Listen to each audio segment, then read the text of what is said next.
बिस्मिल्लाहिर्रहमानिर्रहीम।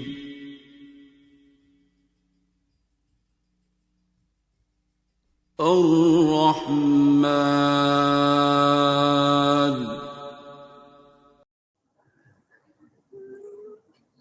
मेरी माँ आज टीवी के सामने बैठी किसी की तकरीर सुन रही थी। मैंने कहा माँ अल्लाह हाफिज। सुनती रही। मैं कहा दुआ करे हो। ठीक है। वो मैं क्या की हो गया है? कहने खप गया तुसी ओदा की हाल कीता है। मैंने अपनी 77 साल माँ जिसने 40 साल बेवगी काटी है और मैं 14 साल का था, आज आपके सामने हूँ।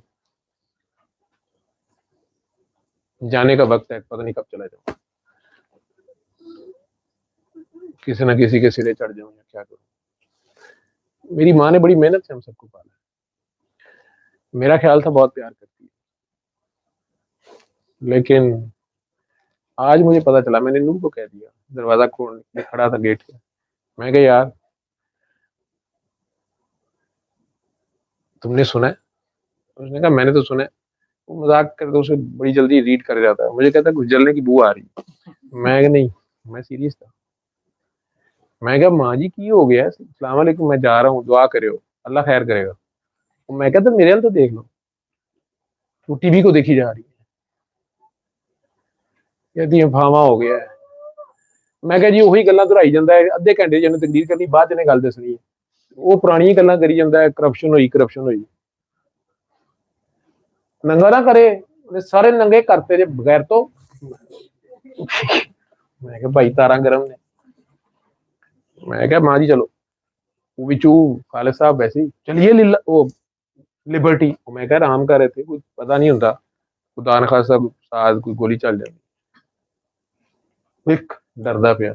मैं तो कहनी हाँ अल्लाह इनू कुछ ना करे, भावे तुहाडे जिक चला जाए। ਉਹ मैं क्या जानते हो की हो गया? साढ़े छोटे छोटे बच्चे ने। ठीक है। तो इस मुल्क में जब तक ऐसी माएँ हैं, इस तरह का एक भी आ गया तो तुम लोगों को सोने नहीं देगा।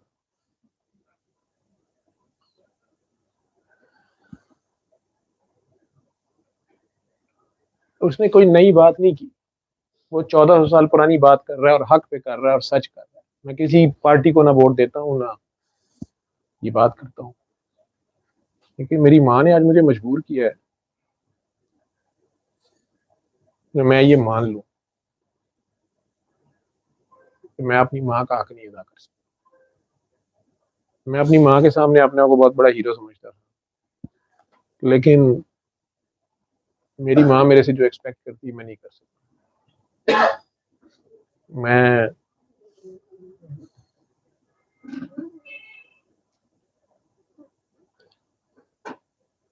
ये सारी बातें इसलिए कर रहा हूँ, मैं एक हफ्ते से एक तकलीफ में हूँ।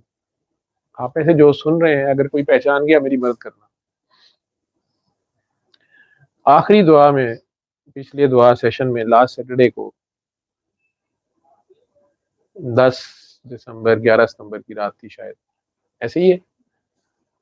सुबह के 6 बज गए, लेट हो गए, ऑफ किया, यहाँ से निकले, बाहर गए। मेरा ख्याल है 6 साढ़े 6 का बहुत अर्ली टाइम था, लेकिन वो फट गई थी, अजानें हो गई थी। मैं यहाँ से गाड़ी ली, मॉडल टाउन तक पहुंचा। घर जाना था, मैं लीनियर पार्क के साथ गाड़ी कर लेता हूँ। मैं एकदम देखा किसी के साथ, मैं फ़ोन पे था, कोई कॉल थी, मैं फ़ोन सुन रहा था।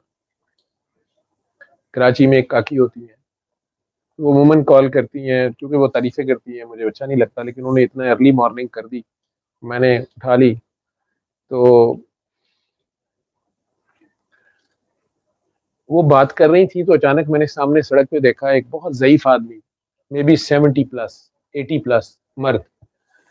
अ, पुलिस के पुराने ग्रे स्वेटर होते थे, उस तरह का ग्रे सा स्वेटर, और उनकी बैग थी, और सड़क के किनारे वो जिधर कोई मैं जा रहा था उधर कोई उनका मुंह था। एक बैग उन्होंने पकड़ा हुआ था, लेदर का छोटा, और छोटे छोटे स्टेप्स लेके सड़क के किनारे वो चल रहे थे, तेजी से, जरा अपनी तरफ से तेज चल रहे थे, लेकिन हम उसे पार्किंसंस या राशे के जो मरीज होते हैं उनकी शॉर्ट स्टेप गेट हो जाती है। तो मैंने कहा बाबा किधर सुबह सुबह निकला है और ये किधर जा रहा है इतना बूढ़ा आदमी। तो मैं बात करते करते गाड़ी रोकी और डरते डरते शीशा नीचे किया, क्योंकि मैंने देखा उनकी माशाल्लाह वाइट दाढ़ी थी बहुत बड़ी, बारिश, चेहरे पे एक रोब दबदबा था, आजकल बहुत कम देखा है मैंने। तो कैप थी, सर्दी का उन्होंने बंदोबस्त किया हुआ था, थोड़े से बल्कि मीडियम हाइट।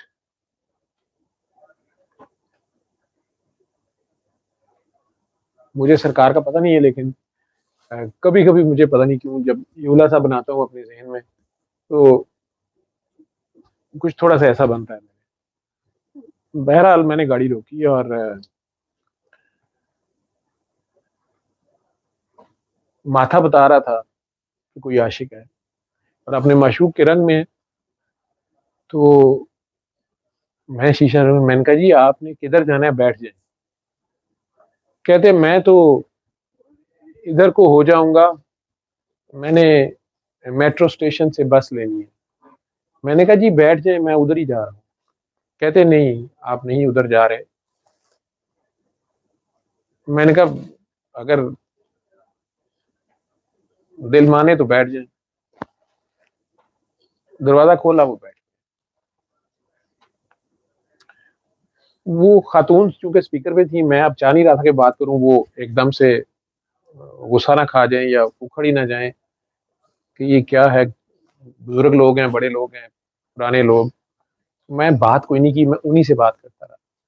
साथ ही लीनियर पार्क में कट है, गेट है, वहां से मैंने फिरोजपुर रोड की तरफ गाड़ी मोड़ी। मेरे जहन में ये था कि साथ ही बस स्टॉप है नसीराबाद वाला शायद, लेकिन वो राइट पे था, तो ये लेफ्ट को अब मैं टर्न कर सकता था, वन वे है। तो मुझे कहते हैं बस यहाँ उतार दें, मैं रिक्शा ले लूंगा, आप यहीं से वापस मोड़ लें, इधर तो वन वे है। तो मैंने उधर को मोड़ ली। कहते किबला आपको ऊपर से घूम के आना पड़ेगा। मैंने कहा जी मैं घूम जाऊंगा। तो साथ मैंने कहा असल में मेरे बाबा आपकी उम्र में मेरा ख्याल ऐसे ही चलते थे। तो मैं तो समझा कि अचानक कहीं से निकल आए हैं और मुझे चेक कर रहे हैं कि मुझे जानता है पहचानता है कि नहीं। एक निगाह गलत अंदाज डाली, कहा नहीं, लेकिन आंखों से कह दिया कि जानता हूँ तुम पागल हो। आप कह रहे थे ना आपको पागल क्यों कहते थे बाबा। खैर जिस चीज ने मुझे डिस्टर्ब किया वो ये नहीं है। जब मॉल्टन मोड़ पे पहुंचा तो उन्होंने फिर शोर डाल दिया कि बस बस किबला वो आगे ना फिर जाना, आगे से तुम्हें कलमा चौक से फिर बहुत दूर से चक्कर पड़ेगा, तो मुझे इधर ही उतार दो, मैं ये क्रॉस कर लूंगा। मैंने मॉडल टाउन की तरफ मोड़ के पीछे तक देखा, सड़क खाली थी। तो मैंने वो दरमियान में जहाँ स्टेशन की सीढ़ियाँ और जगह बनी हुई है, वो अंडरपास के ऊपर का इलाका है, रेस्ट एरिया या ग्राउंड सी बनी हुई है, दोनों तरफ सड़क लगती है, कट है मॉडल टाउन को टर्न करने का। डर भी था कि पीछे से कोई चीज एकदम आए ना, और लेकिन दूर तक कुछ नहीं था। तो मैंने कहा कि आप इधर, मैं इधर से इधर हो जाऊंगा, तो आप चले जाए। वो उतर रहे थे।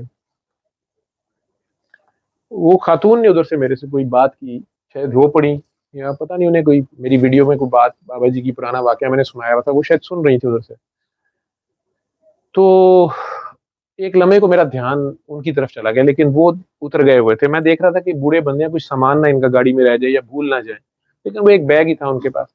मैंने पूछा आप इतनी सुबह कहाँ जा रहे हैं। हाँ, तो मुझे कहते हैं कि वहाँ मदरसा है ना, तो पढ़ाने जा रहा हूँ। हालांकि संडे था। मैं शर्मिंदा हो गया। पहले तो मैं इस बात पे शर्मिंदा हुआ कि यार तू पेंट कोट पहन के सरकारी बिल्डिंग में एसी लगा के, सोनी सोनी काकियां, सोने सोने काके, चढ़ावे, वीवीआईपी बन के, और तू पता नहीं क्या समझता है। और ये बंदा दीन की तालीम देने सुबह 6 बजे निकल आया है। हुलिया इसका बता रहा है कि ये अपने माशूक की कॉपी बना हुआ है, और अपनी ड्यूटी में धुन, 70 साल, पता नहीं 75 साल इसकी उम्र है, चला जा नहीं रहा। और ये फिर सुबह पढ़ाने जा रहा है 7 बजे इतनी ठंड में, 6 बजे।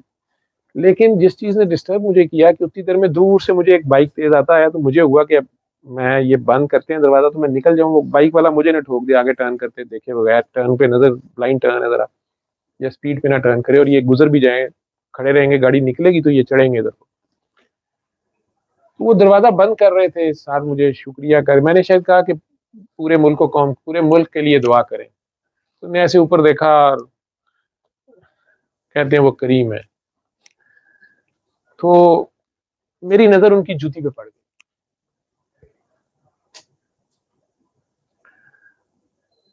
और मैं दुआ में आने से पहले रात को ही 2 बार शूज बदले थे।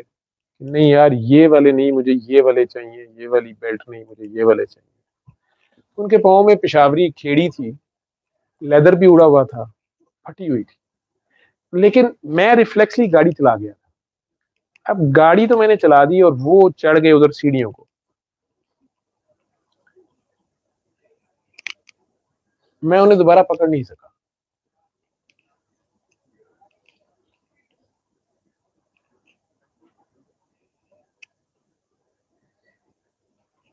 जुराबें तो उन्होंने पहनी हुई थी, मुझे नहीं पता पाँव का क्या हाल था, लेकिन जूती वो खालिस हक हलाल खाने वाले किसी वजादार की थी, तो शायद मदरसा भी अपने पैसों से चला रहा था। शायद कोई आजकल के साबे सुफा को पढ़ा रहा था अपने पैसों से। उन्हें भी सब्र की तलकीन देता था, शुगर की तलकीन करता था, और खुद भी ऐसे ही था। मैं इतना वो मेरी आंखों के सामने वो जूती बार बार आती है, लेकिन एक डर भी था। मैंने वापस आके घुमा के फिर आके चेज करने की कोशिश की। आया तो वो स्टेशन खाली था, शायद बस आई, वो चले गए। दिल में उस वक्त भी ढूंढते हुए ये ख्याल आया कि यार वो थप्पड़ ना मारे, गुस्सा ना कर लें आगे से, तू पैसे क्यों दे रहे हो मुझे। मेरा दिल किया कि मैं उनसे वो जूती खरीद लूं। ये भी दिल में ख्याल आया कि यार कोई जूती की दुकान इस वक्त खुली होगी, या घर से जाऊं जूती लाऊं या इन्हें पकड़ूं, क्या करूं। प्रोग्राम बनाता रह गया, वो चले गए। सोने तक भी आंखों के सामने वो जूती नाचती रही।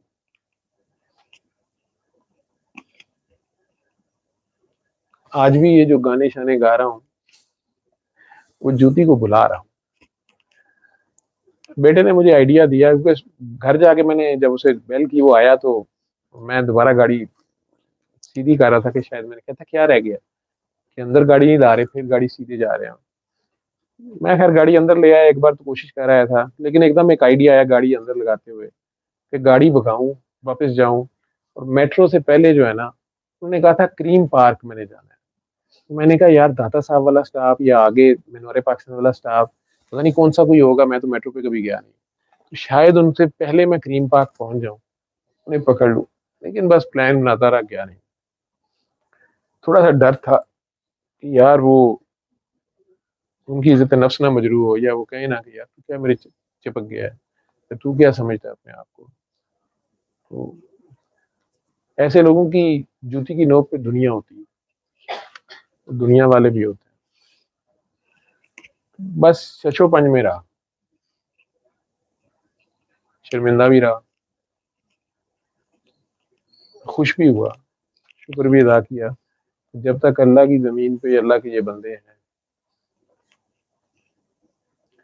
ये गाजी, ये तेरे पूरे सरार बंदे, पूरे सरार बंदे, जिन्हें तूने बख्शा है ज़ौक़े खुदाई, ये खुदाई का ज़ौक़ रखते हैं। दो नीम इनकी ठोकर से सहरा होते, हाड़ इनकी हैबत से राई, यद्दे बैजा लिए फिरते हैं आस्तीनों में। वो नेकी का मौका हाथ से चला गया। नेकी ताड़ने के चक्कर में ना करो, नेकी हाथ से जाने ना दिया करो, लेकिन करनी इस तरह है कि अगले की इससे नफ्स मजबूर हो, उसको लगे कि ये तुम अपनी गर्ज के लिए तुम गरजमंद हो, ये सादत अगर तुम्हें मिल जाए। क्योंकि ऐसे लोग जो होते हैं बहुत ही खुददार होते हैं। कोई कहता है इकबाल की खुदी समझ नहीं आती, इन्हें देख लो, ये खुद ही होते हैं, ये खुद ही होते हैं, ये खुद ही होते हैं। और मौका मिले तो मेरी तरह पछताते ना रह जाना, ना ठिठक जाया करो, क़याम किया करो, वहां सजदा ना किया करो। ओ जी अल्लाह दी मर्जी, अल्लाह ही करेगा, यानी सरेंडर। हम अल्लाह के आगे बस अल्लाह करेगा, नहीं तो तुझी ही करोगे। यहाँ क्या करना है, यहाँ ठहर जाना है, यहाँ ठिठक जाना है, यहाँ आपने खड़ा होना